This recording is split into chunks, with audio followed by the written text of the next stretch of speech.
नमस्कार, हर खबर हरियाणा देख रहे हैं आप और मैं हूं आपके साथ ज्योति। चलिए खबरों की शुरुआत करेंगे विस्तार में।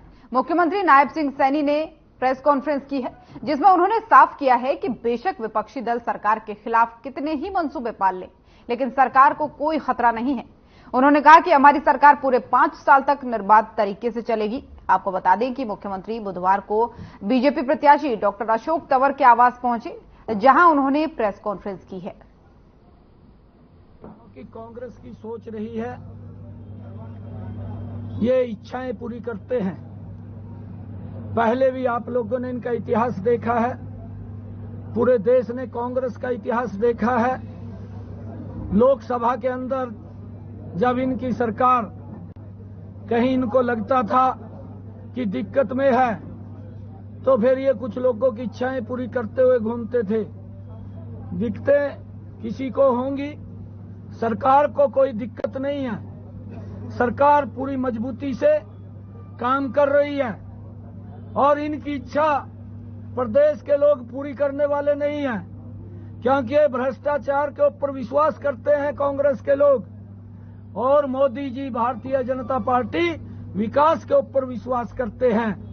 आज पूरा प्रदेश भी देख रहा है, आज पूरा देश भी देख रहा है इन कांग्रेस के क्रियाकलापों को, जिस प्रकार से ये जनता की इच्छाओं को तो पूरा नहीं कर सकते, जनता के बीच में तो झूठ बोल करके उनको बरगलाने का काम करते हैं, परंतु इस प्रकार से ये भ्रम की स्थिति पैदा करते हैं कि सरकार अल्पमत में है।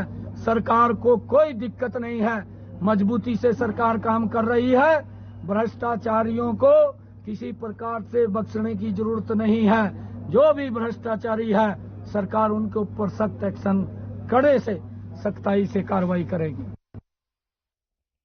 के नेता विपक्ष भूपेंद्र सिंह हुड्डा का बयान सामने आया है, जिसमें उन्होंने कहा है कि सरकार के पास बहुमत नहीं है, बल्कि सरकार अल्पमत में है। उन्होंने आगे कहा कि बीजेपी को सत्ता में बने रहने का संवैधानिक अधिकार नहीं है। वहीं पूर्व मुख्यमंत्री दुष्यंत चौटाला ने इस पर पलटवार किया है। उन्होंने कहा है कि हमारी सरकार गिराने का कहने वाले पहले खुद राज्यपाल को लिख कर दे।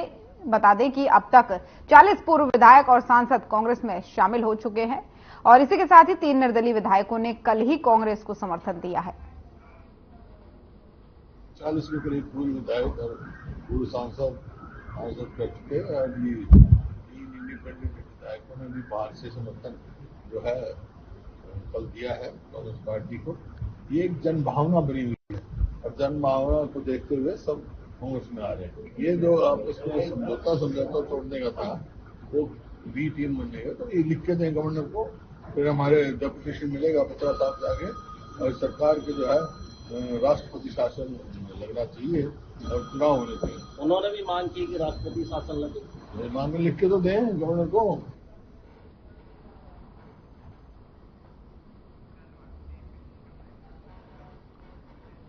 निर्दलीय विधायक नयनपाल रावत का बयान। 3 निर्दलीय विधायकों के कांग्रेस में शामिल होने पर नयनपाल रावत बोले, सरकार के साथ था और सरकार के ही साथ रहूंगा। निर्दलीय विधायकों को कुछ मिलने की उम्मीद थी, लेकिन जब कुछ नहीं मिला तो निराशा थी। इससे पहले भी लोगों से जब भी बात हुई है, मैं इन्हें बार बार समझा रहा था। अब उन्हें शायद लगा कि उनका भविष्य कांग्रेस में सुरक्षित है। मुझसे किसी ने संपर्क नहीं किया है, क्योंकि सब जानते हैं कि मैं बीजेपी के साथ हूं और साथ ही रहूंगा। सीधी सी क्लियर है कि लोकसभा चुनाव के तुरंत बाद ही 2 से 3 महीने में विधानसभा का चुनाव है और वो बिल्कुल मेरे साथी हैं, मेरे परिवार के सदस्य रहे हैं और आगे भी रहेंगे। लेकिन हर किसी को अपनी अपनी राजनीतिक जमीन तलाशने का हक है और जहां सेफ साइड किसी को मिलती है वहीं पर व्यक्ति जाता है। उन्होंने सोचा होगा कि भाई भाजपा से कहीं अच्छा कांग्रेस में हमें मिल जाए, तो इसलिए वो मैं समझता हूं कि भाई कांग्रेस की तरफ रुख उनका जो ना हुआ होगा। साथियों का रुख तो बदल गया, आपका मन क्या है? आप कहां जाने वाले हैं? मेरा मन तो अड़िग है, भाजपा के साथ है, भाजपा की नीतियों के साथ है, माननीय मोदी जी के साथ है, देशभक्ति के साथ है। तो ये आपके जो प्रिय मित्र हैं, क्योंकि काफी लंबे पीरियड, आपने 5 साल का पीरियड, 4.5 साल का पीरियड इनके साथ गुजारा, इन्होंने आपसे संपर्क करने की कोशिश नहीं की? आपसे कोई बात नहीं की भाई घर बदलने की तैयारी है, आप भी आओ नए घर में, आपका स्वागत? देखिए, हम सबकी 4.5 साल में समय समय पर पारिवारिक तौर पर भी आना जाना रहा है, राजनीतिक तौर पर भी आना जाना रहा है, समय समय पर बातचीत होती रही है लेकिन शायद वो इस बात को जानते थे कि अगर मुझसे सलाह भी लेंगे या मुझसे पूछेंगे तो मैं भी तो उन्हें भाजपा में ही रहने की सलाह दूंगा, तो इसलिए उन्होंने मुझसे संपर्क नहीं किया इस विषय में, ना घर बदलने के विषय में पूछा, ना पार्टी बदलने के विषय में पूछा। तो स्वयं सेल्फ डिपेंडेंट है, वो स्वयं निर्णय ले सकते हैं, तो उन्होंने कहा स्वयं का निर्णय। भारतीय जनता पार्टी की ओर से 11 और 12 मई को मतदाता जागरूकता अभियान चलाया जाएगा, जिसके तहत हर पदाधिकारी बूथ स्तर पर वहां के मतदाताओं से मिलेंगे और केंद्र और प्रदेश सरकार की नीतियों का प्रचार प्रसार करेंगे। ये बात बीजेपी जिलाध्यक्ष डॉक्टर आशा खेदड़ ने सुशीला भवन स्थित लोकसभा चुनाव कार्यालय में पत्रकारों से बातचीत में कही। उन्होंने कहा कि 2 दिन तक चलने वाले इस कार्यक्रम के तहत कार्यकर्ता एक अभियान के रूप में मतदाताओं से मिलेंगे।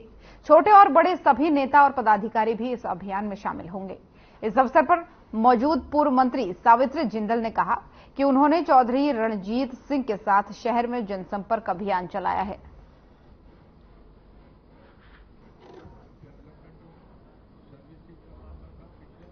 कि हमारा नेशनल कार्यक्रम है पूरी लोकसभा के लिए, क्योंकि लोकसभा के चुनाव है और हमारे यहाँ हमने ये तय करा 11-12 तारीख को 2 दिनों में, चाहे बड़ा वर्कर है, चाहे छोटा वर्कर, चाहे कैंडिडेट कर रहे हैं या जो भी है, वो हर वर्कर अपना पूछ के जाएगा, उससे 2 पूछ के सुबह से लेकर शाम तक उसे अपना लोगों में कैसे काम करना है, कैसे बूथ का मैनेजमेंट करना है, इस पे एक ट्रेनिंग सेंटर होगा हमारा, उसमें हम जाके काम करेंगे और उससे लोगों का मनोबल बढ़ेगा।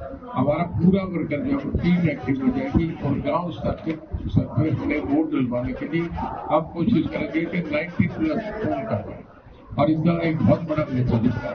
उसका वोटर में भी जागरूकता है कि हमारा काम जो अब तक हम कर रहे हैं उस दिन हमारा एकदम 90% तक काम हमारा कवर हो जाएगा।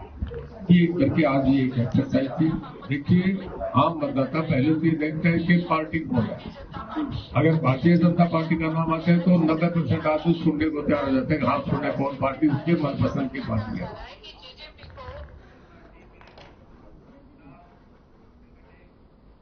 और 3 निर्दलीय विधायकों के समर्थन वापस लेने के बाद से हरियाणा नायब सरकार पर खतरा मंडराना शुरू हो गया है, जिसे लेकर के हरियाणा के पूर्व गृह मंत्री अनिल विज ने कहा है कि विधायकों का कांग्रेस को समर्थन देने का दुख है, परंतु हुड्डा साहब ज्यादा खुश ना हो, उनकी इच्छा कभी पूरी नहीं होगी। वहीं राहुल गांधी के एक बयान पर विज ने पलटवार करते हुए कहा है कि जिन 22 अरबपतियों की वो बात करते हैं, उनका जन्म भी कांग्रेस के राज में ही हुआ था।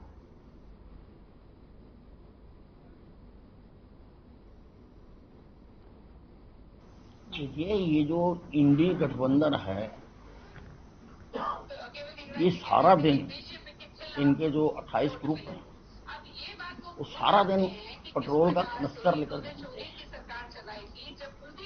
जहां मौका मिले आग लगा। पहले कांग्रेस ने 1947 में धर्म के आधार पर देश का बचाया, अब दोबारा ये वैसी ही स्थितियां पैदा करने की कोशिश कर रहे हैं, इसलिए इस प्रकार के बयान हो जाते। अब देखिए, वो कौन क्या करता है, अब वो कांग्रेस के साथ जाना चाहते हैं तो उसको मैं तो रोक नहीं सकता। अगर जेजेपी कांग्रेस के साथ जाना चाहती है, लेकिन जो सरकार है वो कायदों से चलती है, नियमों से चलती है, और अभी हमने मोहब्बत की है। बाहर से देना तो कांग्रेस को सहारा देना ही है ना। कांग्रेस सारी जिंदगी तो कांग्रेस के खिलाफ बोलते रहे और अब कांग्रेस को मदद करना चाहते हैं, तो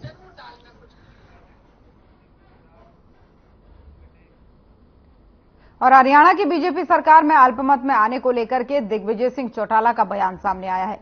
दिग्विजय सिंह चौटाला ने बयान में क्या कुछ कहा है, आपको सुनाते हैं। हिसाब से देखें तो 40 में से पहले तो माइनस करो रणजीत सिंह जी का, जो 41वां जो विधायक थे वो तो माइनस हो गए, फिर मनोहर लाल जी का, अगर उस हिसाब से देखा जाए तो अब अगर जोड़ तोड़ बिठाया जाए 88 लोगों की विधानसभा में, तो साधारण भाषा में ये आज की बीजेपी की सरकार अल्पमत में चली गई और यही बयान दिया है चौधरी भूपेंद्र हुड्डा ने। अल्पमत में जब कोई सरकार चली जाती है तो नेता प्रतिपक्ष की एक जिम्मेवारी है कि वो उसके खिलाफ गवर्नर से मिले, महामहिम से मिले। अल्पमत की सरकार कोई भी कैबिनेट का फैसला नहीं, और आम आदमी पार्टी के कुरुक्षेत्र से लोकसभा प्रत्याशी डॉक्टर सुशील गुप्ता ने कहा कि अल्पमत में हरियाणा की बीजेपी सरकार नैतिक आधार पर इस्तीफा दे। साथ ही उन्होंने कहा कि जनता का विश्वास पहले ही हरियाणा सरकार खो चुकी है, बहुमत खो चुकी है। सरकार को मुख्यमंत्री और मंत्री पद पर रहने का कोई अधिकार नहीं है। पार्टी हरियाणा में अल्पमत के अंदर आ चुकी है। नैतिक आधार पर इनको इस्तीफा देना चाहिए। मैं हरियाणा के गवर्नर से अनुरोध करता हूं कि सरकार को तुरंत प्रभाव से बर्खास्त करें। यहां पे तुरंत प्रभाव से हरियाणा विधानसभा के चुनाव कराए जाए। जो बहुमत खो चुकी सरकार को अब मंत्री मुख्यमंत्री बने रहने का कोई हक नहीं बनता। चंद दिन पहले इन्होंने अपनी पोजीशन को देखते हुए अपनी हार को स्वीकार किया था, अपने मुख्यमंत्री को अपने उप मुख्यमंत्री को बदला था।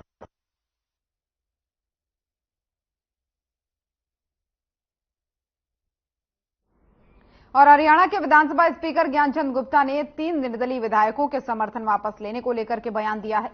स्पीकर ने कहा है कि जो स्थिति विधायकों की थी वो अभी भी है। मुझे टीवी चैनल और अखबारों के माध्यम से जानकारी मिली है कि मगर लिखित में कोई भी जानकारी नहीं मिली है। साथ ही उन्होंने कहा कि फिलहाल बीजेपी के विधायकों की संख्या 40 है। विधानसभा स्पीकर ने समर्थन देने पर कहा कि ये तकनीकी चीजें हैं, इसका निर्णय सिर्फ राज्यपाल साहब करेंगे।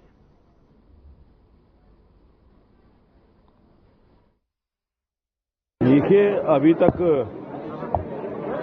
ऑफिशियली मेरे पास किसी भी घटनाक्रम की कोई जानकारी नहीं है। आप सब साथियों के माध्यम से या कुछ समाचार पत्रों में इस प्रकार की सूचनाएं मिली हैं कि 3 जो निर्दलीय विधायक हैं उन्होंने कांग्रेस पार्टी को समर्थन देने का निर्णय किया। इसके अलावा मेरे पास कोई और जानकारी नहीं। आप आधिकारिक तौर पर कोई जानकारी सर नहीं आई है? अभी तक कोई आधिकारिक तौर पर मेरे पास जानकारी नहीं।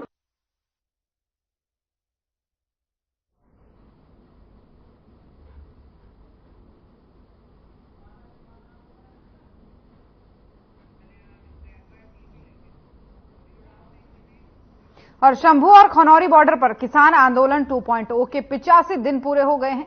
आपको बता दें कि किसानों की रिहाई के लिए रेलवे ट्रैक पर किसान डटे हुए हैं। वहीं किसानों ने बीजेपी प्रत्याशी परनीत कौर के न्यू मोतीबाग पैलेस को घेरने की तैयारी कर ली है। वहीं आपको बता दें कि हरियाणा पंजाब के गांवों में बीजेपी नेताओं के खिलाफ किसानों का विरोध प्रदर्शन जारी है। झाबुआ मध्य प्रदेश से बोल रहा हूं। पिछले समय जो शेरा गांव पटियाला में था, जहां भाजपा की उम्मीदवार परनीत कौर जी पहुंचे, वहां पर हरविंदर सिंह हरपालपुरा, जिन्होंने धक्का मुक्की की, गाली गलौज की, उनसे जो हमारे किसान सुरिंदर पाल सिंह, उनकी जो मौत हो गई, उनकी अभी लाश अभी हमने मॉर्चरी में लगा रखी है। और उनके जो दोषी के ऊपर पर्चा किया गया, उनको अभी तक पकड़ा नहीं गया। तो हमने 2 दिन का उनको अल्टीमेटम दिया था। तो आज मोतीबाग पटियाला में इकट्ठे होकर जो साबका सीएम पंजाब हैं और भाजपा की जो अभी टिकट पे चोन लड़ रही महारानी परनीत कौर, उनके घर के सामने आज मोर्चा लगाएगा एसकेएम नॉन पॉलिटिकल और केएमएम। तो उनकी तैयारी हो रही है। 12 साढ़े 12 बजे वहां मोर्चा आरंभ हो जाएगा। तो इससे जगह पर सभी पंजाब के लोगों को अधिक से अधिक पहुंचने की अपील कर रहे हैं। और कुरुक्षेत्र जीटी रोड पर सेक्टर 32 में बनी द फ्लावर सिटी में प्लॉट लेने वाले सैकड़ों लोगों के साथ धोखाधड़ी हो गई है और कंपनी मूक दर्शक बनी है। वहीं प्लॉट खरीदने वाले लोगों में भारी रोष देखने को मिला। उन्होंने बताया कि यहां पर ना तो पानी की सुविधा है और ना ही सीवरेज की और ना ही बिजली की सुविधा है, फिर भी धक्के से उनसे जो है ब्याज वसूला जा रहा है।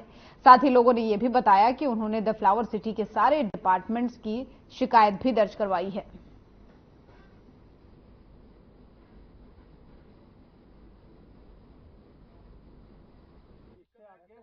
मैं राजेश कुमार और मेरे यहाँ 2 प्लॉट हैं।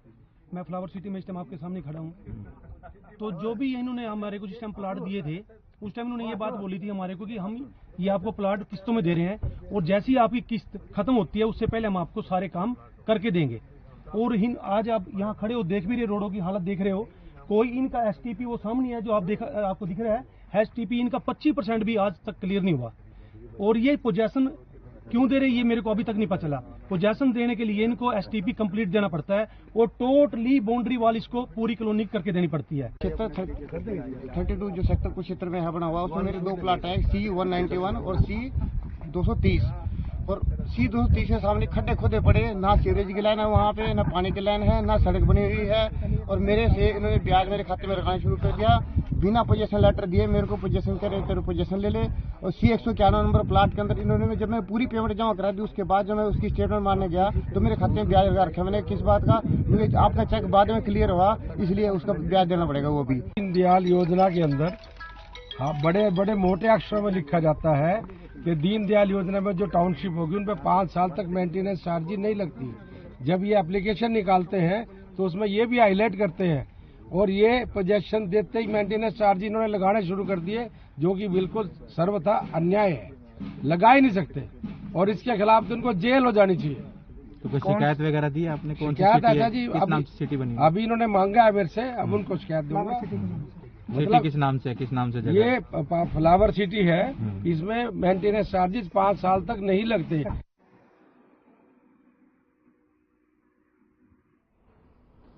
और फरीदाबाद से कांग्रेस के लोकसभा प्रत्याशी के बयान पर टेकचंद शर्मा और केयर सिंह रावत ने पलटवार किया और कहा कि अभी कांग्रेस ज्वाइन करने का मन नहीं है। कई कांग्रेस प्रत्याशी हवा में ही बातें कर रहे हैं। कांग्रेस प्रत्याशी महेंद्र प्रताप ने जनसभा के दौरान टेकचंद शर्मा और केयर सिंह रावत बीजेपी छोड़ कांग्रेस में ज्वाइन कर रहे हैं। वहीं प्रेस वार्ता कर गैर सिंह रावत और टेकचंद शर्मा ने महेंद्र प्रताप के बयान का खंडन किया है और कहा कि अभी वो बीजेपी में है और भविष्य में जनता से बात कर अपनी आगे की रणनीति करेंगे।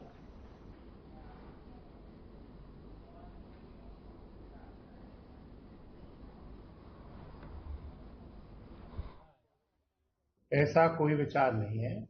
महेंद्र प्रताप जी ने जो बयान दिया है वो उनकी व्यक्तिगत सोच हो सकती है। केयर सिंह रावत और पंडित टेकचंद शर्मा जी हमेशा लोगों के बीच की लड़ाई लड़ते हैं और हमने आज तक बगैर लोगों के पूछे कभी ना कोई फैसले लिए ना कोई फैसले लेंगे। आगामी समय में भी हम अपने जो बयान दिया है महेंद्र प्रताप जी ने, हम इन सारी बातों को लेकर के लोगों के बीच में जाएंगे, उनसे विचार विमर्श करेंगे कि आने वाले लोकसभा के जो चुनाव है, अभी बीच में 17 दिन का टाइम बाकी है। कोई इतना हमें अपने क्षेत्र में मेहनत करने के लिए केवल 7 दिन की जरूरत है, क्योंकि हम रोजीना लोगों के बीच में रहने वाले हैं।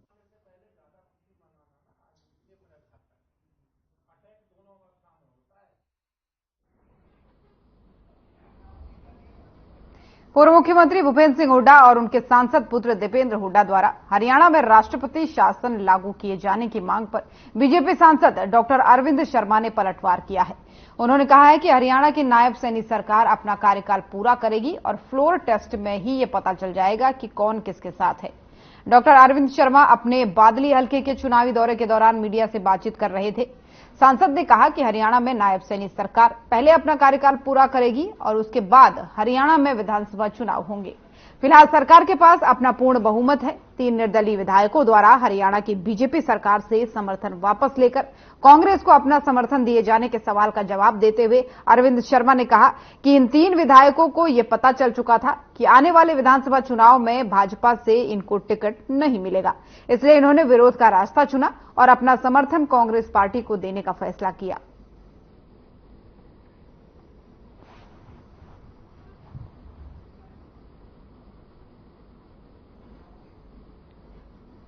और बीजेपी के राष्ट्रीय सचिव ओम प्रकाश धनखड़ ने लालू यादव के बयान का विरोध किया है।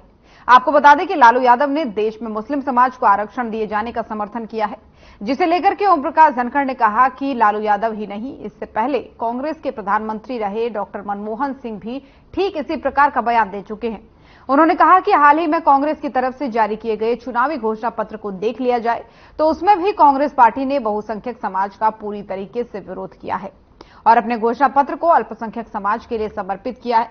इसी के साथ ही कर्नाटक सरकार की तरफ से मुस्लिम समाज को आरक्षण दिए जाने के सवाल का जवाब देते हुए धनखड़ ने कहा कि मुस्लिम समाज के वोट बैंक के लिए इंडिया गठबंधन के नेता किसी भी हद तक जा सकते हैं।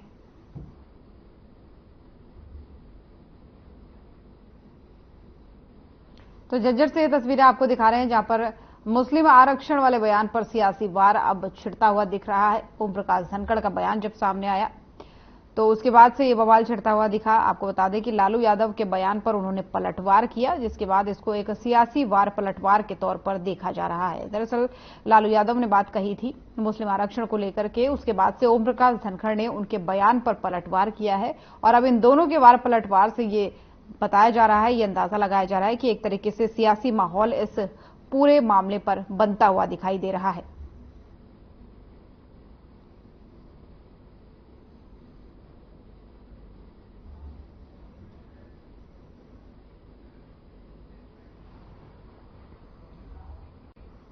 कांग्रेस के प्रत्याशी जयप्रकाश नारनौंद के दीप पैलेस में सरपंच एसोसिएशन की तरफ से आयोजित समर्थन कार्यक्रम में मौजूद रहे।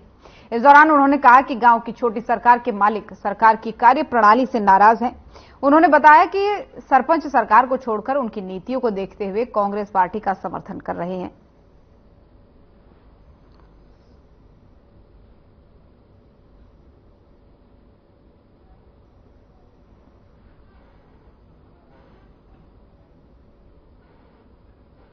मैं इनका बहुत बहुत धन्यवाद करता हूं और मैं तो ये कहता हूं सरपंच हो, पंच हो, जो भी जनप्रतिनिधि होता है, जो जनप्रतिनिधियों का अपमान करेगा उनका हर्ष इसी तरीके का होना चाहिए। देखिए, लोकसभा का तो बड़ा क्लियर सा है, संविधान बचाओ प्रजातंत्र बचाओ। आज इस भारतीय जनता पार्टी के राज में प्रजातंत्र को बड़ा खतरा है। आपने देखा होगा कि मेयर का चुनाव जो चंडीगढ़ का इंडिया गठबंधन के उम्मीदवार थे, उनको हराने के लिए बैलेट पेपर ही बदल दिए। आपने देखा होगा सूरत के अंदर कांग्रेस पार्टी के उम्मीदवार का कैंडिडेचर कैंसिल करने के लिए उसके प्रपोजलों को गिरफ्तार कर लिया। यानी कि जबरदस्ती कैंडिडेचर कैंसिल करवा रहे हैं, जबरदस्ती चुनाव जीत रहे हैं। तो और गुरुग्राम लोकसभा से भारतीय जनता पार्टी के उम्मीदवार राव इंद्रजीत सिंह ने बुधवार को नूंह जिले की पुन्हाना विधानसभा के पिनगवा कस्बे सहित दर्जनों गांव में मतदाताओं से वोट की अपील की है। इस दौरान राव इंद्रजीत सिंह का पिनगवा कस्बे सहित अलग अलग गांव में फूलमालाओं के अलावा पगड़ी पहनाकर भव्य स्वागत किया गया। आपको बता दें कि पिनगवा कस्बे से सरपंच मनोज कुमार ने कार्यक्रम का आयोजन कराया। तो वहीं जनसभा को संबोधित करते हुए राव इंद्रजीत सिंह ने कहा कि 2009 से गुरुग्राम लोकसभा सीट से लगातार जीत रहा हूं। आपके बीच, आपके अंदर आया हूं, आपके हमसफर के तौर पर आया हूं। मैंने अपने पावर का इस्तेमाल लोगों के लिए किया है।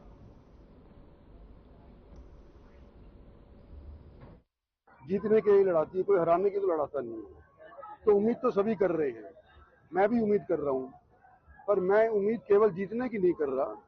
मैं उम्मीद यह कर रहा हूं कि पिछली बार जो मेरे को वोट मिली थी उससे कहीं ज्यादा वोट मिलकर के और मैं रिकॉर्ड कायम करूंगा, ये मैं उम्मीद कर रहा हूं। और जिस तरह से मुझे सहयोग मिल रहा है, मुझे पूरी उम्मीद है कि ये रिकॉर्ड टूटेगा। आपकी पूरी लोकसभा में कहीं नरेंद्र मोदी जी की या किसी बड़े नेता की कोई जनसभा का कोई कार्यक्रम बन रहा है? नहीं, हमारे मोदी जी के 2 कार्यक्रम हो चुके।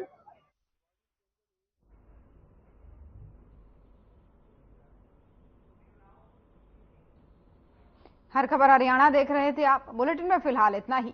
नमस्कार।